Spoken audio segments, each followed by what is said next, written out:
There's a psychological technique so dangerous that most universities refuse to teach it, a method so powerful that the academic establishment has spent decades trying to bury it, dismissing it as unscientific and too risky for mainstream psychology. This isn't some new age nonsense or internet trend. This is the work of Carl Jung, one of the most brilliant minds in human psychology, whose discoveries were so threatening to the status quo that they tried to erase them from textbooks. What Jung uncovered was a way to become completely untouchable emotionally, not through building walls or numbing yourself, but through a process so intense, so transformative, that it fundamentally rewrites how your mind processes pain, rejection, and betrayal. The people who master this technique don't just survive emotional attacks, they become immune to them entirely. But here's the thing that terrifies the psychological establishment. This method works too well. While modern therapy keeps you dependent on sessions for years, Jung's approach was designed to set you completely free. One time, forever. And that's exactly why they don't want you to know about it. The pharmaceutical companies, the therapy industry, the self-help gurus selling you endless courses, they all profit from your emotional dependency. Jung's technique threatens their entire business model because once you understand what he really discovered, you'll never need their services again. But this knowledge comes with a warning. What you're about to learn will change you permanently. There's no going back to who you were before. Most people aren't ready for that level of transformation. They'd rather stay wounded and controllable than face the terrifying freedom that comes with true emotional independence. The question is, are you one of them, or are you ready to discover what they've been hiding from you all along? Because what Jung found in the deepest parts of the human psyche wasn't just revolutionary, it was forbidden, and now you're about to find out why. What Jung discovered wasn't just another therapy technique. It was a complete demolition of everything psychology thought it knew about human suffering. While modern therapists spend years helping you cope with your trauma, Jung found a way to completely integrate it, turning your deepest wounds into unshakable strength. He called it shadow work, but what he really uncovered was psychological alchemy, the ability to transform your darkest experiences into pure power. Here's what they don't want you to understand. Every emotion that controls you, every trigger that destroys your peace, every person who can manipulate you with a few words, they all have power over you because of what Jung called your shadow. This isn't some mystical concept. Your shadow is everything about yourself that you've rejected, denied, or tried to bury. It's your anger, your neediness, your shame, your jealousy, all the parts of you that you've been taught are bad or unacceptable. Modern psychology tries to manage these feelings. Jung said something completely different. You don't manage your shadow, you marry it. You don't suppress your darkness, you embrace it fully. Because here's the psychological truth that terrifies the establishment. Your shadow contains all your power. Every quality you hate about yourself, every emotion you're ashamed of, every weakness you try to hide, these aren't flaws to be fixed, they're fuel waiting to be harvested. But this is where Jung's method becomes dangerous. Shadow integration doesn't make you a better person by society's standards. It makes you whole. And whole people can't be controlled, manipulated, or sold false solutions. They don't need endless therapy sessions because they've reclaimed every rejected piece of themselves. They don't react emotionally to criticism because they've already accepted their own darkness. They don't seek validation because they've integrated their own approval. The process itself sounds simple, but it's psychologically brutal. You have to consciously face every part of yourself that you've spent your life running from. You have to sit with your rage without acting on it. You have to feel your shame without drowning in it. You have to acknowledge your neediness without letting it control you. Most people break during this process. That's exactly why the academic world refuses to teach it. But those who complete shadow integration become something that threatens every system designed to profit from human weakness. They become emotionally untouchable, not because they don't feel, but because they've already felt everything and survived it. And once you've married your own darkness, nothing in the external world has the power to break you again. This is why Jung's work was too dangerous to survive in mainstream psychology, because the last thing any institution wants is a population of truly free people. But the question remains, why did they work so hard to bury this knowledge? What exactly were they so afraid of? The answer will shock you, and it's exactly what we're diving into next. The war against Jung's shadow work began the moment he presented it to the psychological establishment. What happened next was a systematic campaign to discredit, dismiss, and bury the most powerful tool for human transformation ever discovered. But why? Why would respected institutions work so hard to suppress knowledge that could genuinely free people from emotional suffering? The answer is as simple as it is sinister. Jung's method was too effective. While traditional therapy creates lifelong patients, shadow integration creates people who never need therapy again. While pharmaceutical companies profit from anxiety and depression medications, Jung's technique eliminates the root cause of most mental suffering. While self-help industries sell endless courses and seminars, Jung's approach gives you everything you need in one complete process. Think about it. If people could become truly emotionally independent through shadow work, entire industries would collapse overnight. The therapy industrial complex generates billions, keeping people dependent on weekly sessions for decades. Antidepressants and anxiety medications create multi-billion-dollar revenue streams that require customers to stay medicated for life.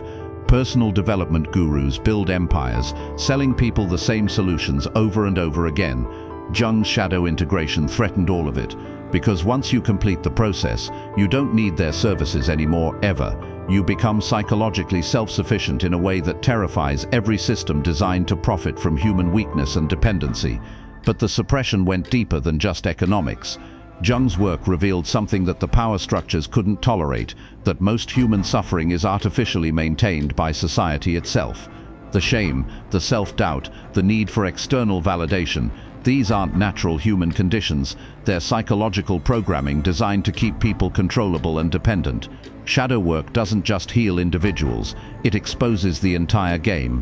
When you integrate your rejected parts, you stop seeking approval from authorities. When you embrace your own darkness, you stop fearing social judgment. When you become whole, you stop being manipulable by media, advertising, and political messaging that relies on keeping you fragmented and insecure. The academic establishment knew this. That's why they branded Jung's methods as unscientific, dangerous, and unethical. They couldn't attack the effectiveness. Too many people were experiencing complete transformations, so they attacked the credibility, the methodology, the man himself. They buried his most powerful teachings behind walls of academic gatekeeping and professional licensing. But here's what they never expected. The internet age would make their suppression obsolete. Information they spent decades burying is now spreading faster than they can contain it. People are discovering Jung's forbidden techniques and experiencing the transformations for themselves. The establishments that worked so hard to hide this knowledge are losing control of the narrative.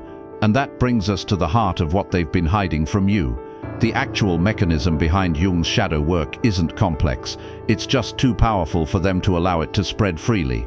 But once you understand how emotional pain really works, how your unconscious mind creates your suffering, everything changes forever. That's exactly what we're about to uncover. Here's the truth that will shatter everything you thought you knew about emotional pain. Nothing, absolutely nothing, in the external world has the power to hurt you unless there's already an open wound inside you waiting to be triggered. That criticism that destroyed your confidence, that rejection that left you questioning your worth, that betrayal that made you feel like you couldn't trust anyone again. None of these events actually caused your pain. They just activated something that was already there, festering in your unconscious mind. Jung discovered this devastating truth during his own psychological breakdown. While analyzing his patients, he realized that people experiencing identical situations had completely different emotional responses. Some would be destroyed by a simple comment, while others could endure devastating losses and remain psychologically intact. The difference wasn't in what happened to them, it was in what these experiences activated within their unconscious mind. This is where Jung's work becomes absolutely brutal in its honesty. Every person who can manipulate you with their words, every situation that sends you spiraling into anxiety, every trigger that makes you lose control, they're all just mirrors reflecting your unintegrated shadow back at you. The narcissist who can destroy your self-worth with a single phrase isn't actually powerful. They're just skilled at finding the wounds you've never healed. The social situation that fills you with crippling anxiety isn't actually threatening, it's just activating the shame you've been carrying since childhood. But here's what makes this discovery so dangerous.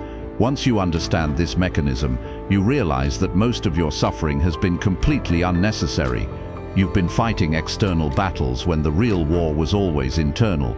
You've been trying to control other people's behavior when the only thing you ever needed to control was your own unconscious reactions.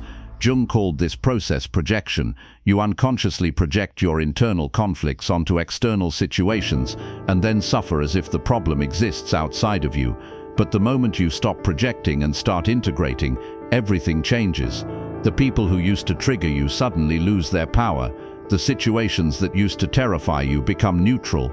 The words that used to destroy you bounce off like they're hitting armor. This is why traditional therapy fails most people. Instead of helping you integrate these unconscious wounds, it validates your projections. It tells you that your pain is justified, that others are responsible for how you feel, that you need to set boundaries and protect yourself from toxic people. But Jung understood something far more radical. The toxic people in your life aren't your problem. Your unconscious attraction to toxic people is your problem. Every dysfunctional relationship you've repeated, every pattern of self-sabotage you can't break, every cycle of emotional chaos that keeps destroying your peace, these aren't random events. They're your unconscious mind's attempts to force you to face what you've been avoiding.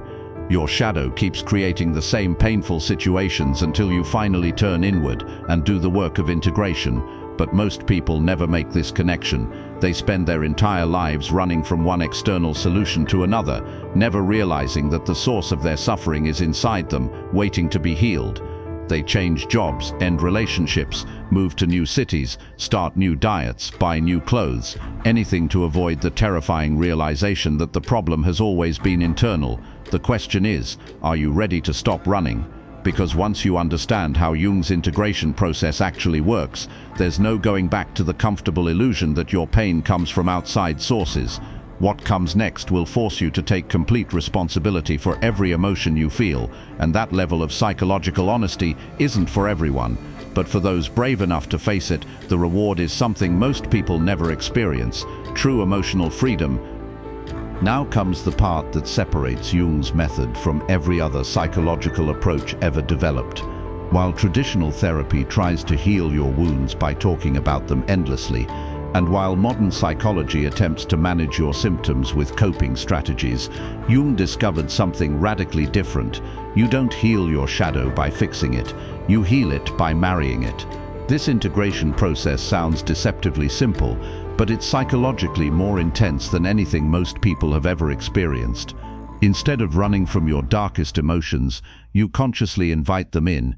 Instead of suppressing your rage, your shame, your neediness, your jealousy, you sit with these feelings until they transform from enemies into allies. Because here's what Jung realized that nobody else understood.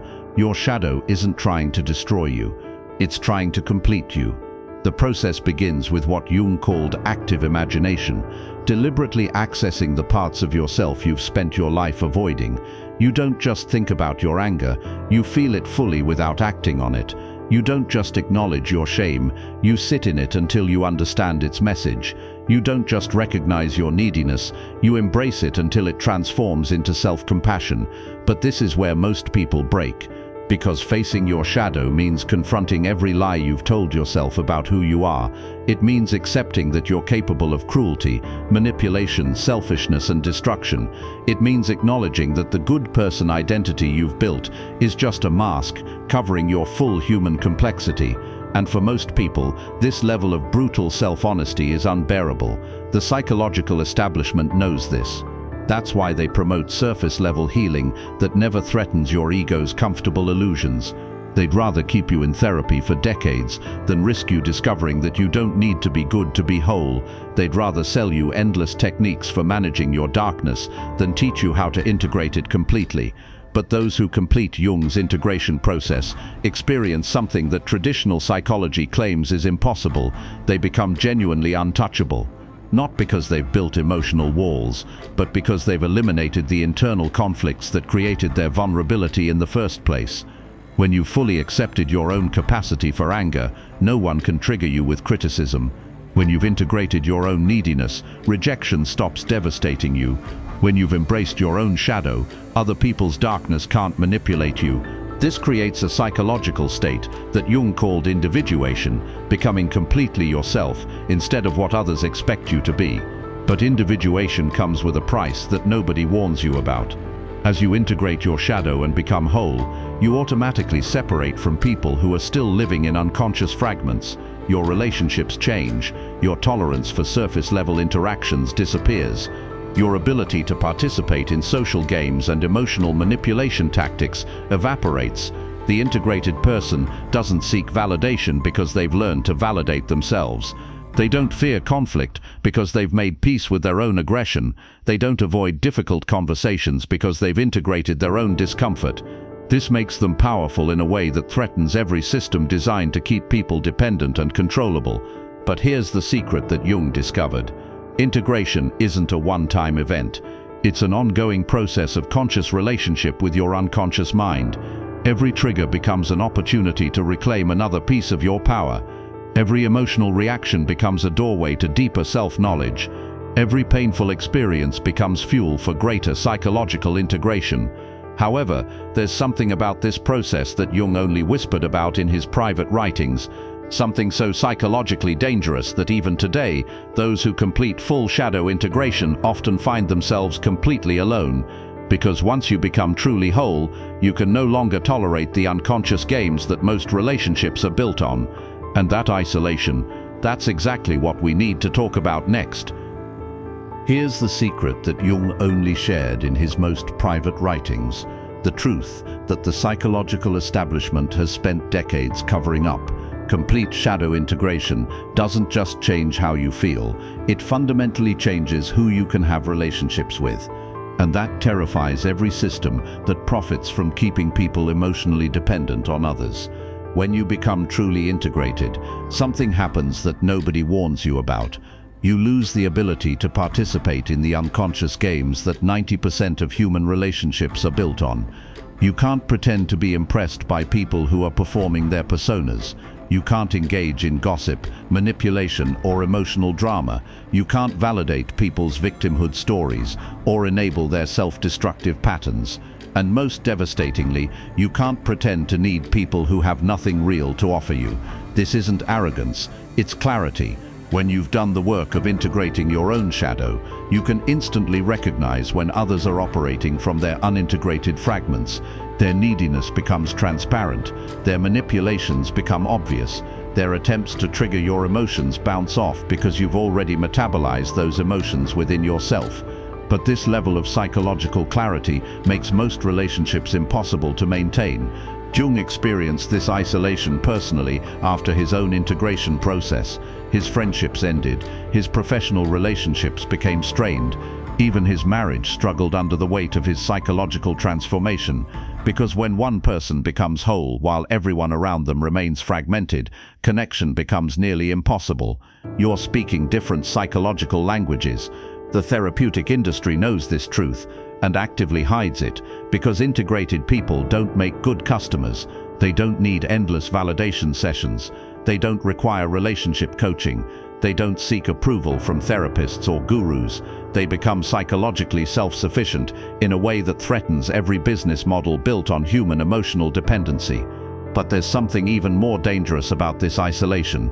It's temporary, and it leads to something most people never experience: authentic connection. Because while you're losing relationships with unconscious people, you're gaining the ability to connect with the rare individuals who have also done their shadow work. And these relationships, they're deeper, more honest, and more fulfilling than anything most people ever experience. However, this transition period, what Jung called the dark night of the soul, can last years.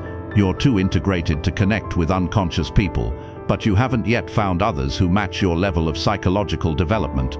You become a psychological orphan, belonging neither to the unconscious masses nor to the rare community of integrated individuals. The establishment doesn't want you to know this, because if people understood that true psychological growth requires temporary isolation, most would choose to stay unconscious rather than risk being alone. They've created a culture that equates loneliness with failure, that sees solitude as pathological, that makes people terrified of being without constant social validation. But Jung discovered something revolutionary. This isolation isn't a side effect of integration, it's a requirement. Because you can't become truly yourself while constantly accommodating other people's unconscious needs. You can't integrate your shadow while performing personas for social acceptance. You can't become whole while fracturing yourself to fit into relationships that demand your psychological submission. The people who complete this journey discover that the loneliness was never the problem. It was the solution. It was the space required for authentic selfhood to emerge. And once you've tasted that level of psychological freedom, once you've experienced what it feels like to be completely yourself without apology or performance, nothing else satisfies. But this brings us to the final and most crucial point that Jung discovered. The price of true strength isn't just temporary isolation, it's permanent transformation. Because once you cross this threshold, there's no going back to unconscious living. You can't unknow what you now know. You can't unfeel what you've integrated, and that permanence, that's exactly what makes this journey so terrifying and so absolutely necessary, because what waits on the other side of this transformation is something that most people never even imagine is possible. What Jung discovered about the final stages of shadow integration was so psychologically brutal that he only wrote about it in coded language, hidden within dense academic texts that most people would never read. Because the price of becoming truly untouchable isn't just temporary loneliness, it's psychological death, not metaphorical death, actual death of everything you thought you were. This is where Jung's work becomes genuinely terrifying.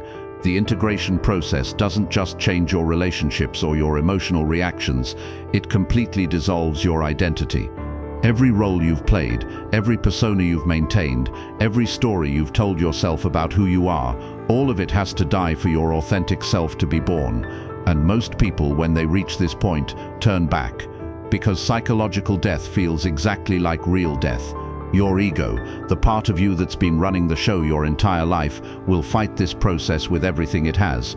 It will create crisis after crisis to pull you back into unconscious living. It will generate depression, anxiety, and terror to convince you that integration is dangerous. It will sabotage your progress and make you believe that you're losing your mind.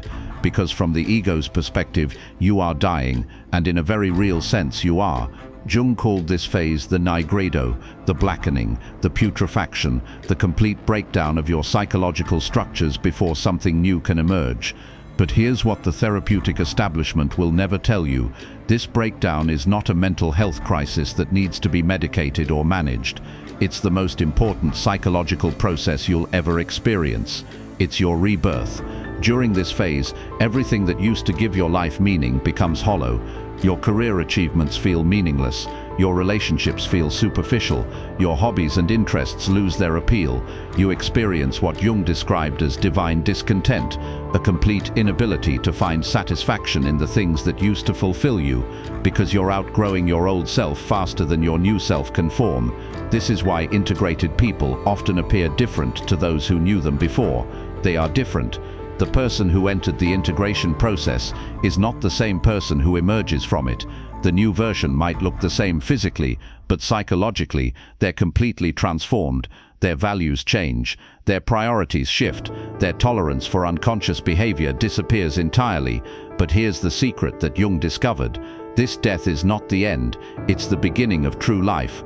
Because once your false self dies, once all your personas crumble, once every mask falls away, what remains is something indestructible. It's not your achievements, your relationships, your possessions, or your reputation. It's your essential being, stripped of all artificial additions. This essential self cannot be hurt by criticism, because it doesn't depend on others' opinions. It cannot be destroyed by rejection, because it doesn't need external validation. It cannot be manipulated by fear, because it has already faced the ultimate fear, ego death, and survived. This is what Jung meant when he said that individuation makes you unassailable. However, there's something about this transformation that even Jung rarely discussed openly. Once you complete this process, you can never pretend to be unconscious again. You can't go back to caring about trivial social dramas. You can't return to seeking approval from people who haven't done their own work. You can't revert to the comfortable illusions that make unconscious living bearable. This permanence is what makes most people refuse to begin the journey in the first place. Because deep down, they sense that true strength requires giving up the luxury of unconscious suffering. It requires taking complete responsibility for your emotional state. It requires abandoning the victim mentality that keeps you small but comfortable. But for those who pay this price, who allow their false self to die completely, something emerges that most people never experience. Consciousness so clear, so stable, so unshakable that nothing in the external world can disturb it. And that consciousness, that's not just psychological theory, it's the most practical form of protection you can develop. Because when you know who you are at the deepest level, when you've integrated every rejected piece of yourself, when you've died to everything false and been reborn as something authentic, that's when you become truly untouchable. But consciousness as protection works in ways that even Jung didn't fully understand. And that final secret, the ultimate truth about what makes someone completely invulnerable to external manipulation, that's what we're about to uncover in our final section. Here's the final truth that Jung discovered, the secret that completes everything we've discussed. Consciousness isn't just awareness, it's the only state of being that makes you completely invulnerable to external manipulation. Not through building walls, not through emotional numbing, not through avoiding people or situations, through absolute clarity about what you are and what you are not. When you reach this level of consciousness, something extraordinary happens. You stop reacting to the world and start responding from a place of choice. The difference is everything. Reactive people are controlled by their triggers, their wounds, their unconscious programming. Conscious people observe these same triggers and choose their response based on their integrated understanding of themselves. This is what Jung meant when he wrote that everything that irritates us about others can lead us to an understanding of ourselves. But most people never complete this process. They get irritated and blame others instead of using that irritation as a mirror to see what remains unintegrated within them. Conscious people do the opposite. They thank their triggers for showing them where more work needs to be done. But consciousness as protection works at an even deeper level. When you've fully integrated your shadow, when you've completed the death and rebirth process, when you've become truly conscious, you literally stop attracting unconscious people and situations into your life. Your energy field changes, your presence shifts, you begin operating at a frequency that unconscious people can't match, and they naturally filter themselves out of your experience. This isn't mystical nonsense, it's psychological reality. Conscious people stop sending out the energetic signals that attract manipulators, narcissists, and energy vampires. They don't broadcast neediness, insecurity, or unconscious wounds for predatory people to exploit. Their clarity creates a natural boundary that doesn't need to be enforced because it simply repels incompatible energy. The people who remain in your life after this transformation are either equally conscious or genuinely committed to doing their own shadow work. Your relationships become clean, honest, and mutually supportive because unconscious games and manipulations can no longer find traction in your energy field. But here's the ultimate secret that Jung discovered in his final years. Consciousness isn't a destination, it's a way of being. It's not something you achieve once and then maintain effortlessly. It's a moment-by-moment choice to stay awake, to remain integrated, to keep choosing awareness over unconscious reaction. Every day you'll be tested. Life will present you with situations designed to pull you back into unconscious patterns. People will try to trigger your old wounds. Circumstances will invite you to return to victim consciousness. But once you've tasted true psychological freedom, once you've experienced what it feels like to be completely yourself without apology, nothing else satisfies. This is why Jung said that consciousness is both a gift and a burden. You can never go back to unconscious living, but you also can't force others to join you in consciousness. You become a bridge between two worlds, the unconscious masses who are still trapped in reactive patterns, and the small community of individuals who have completed their own integration work. The question now isn't whether this path is right for you. If you've made it this far, the choice has already been made. Your unconscious mind has been activated by this information, and it will continue pushing you toward integration whether you consciously cooperate or not. The only question is whether you'll embrace the process consciously or resist it until life forces you to transform. Because Jung's final discovery was this: individuation isn't optional, it's the natural direction of human psychological development. You can delay it, you can resist it, you can distract yourself from it, but you cannot avoid it. Life will keep presenting you with the same lessons in different forms until you finally turn inward and do the work.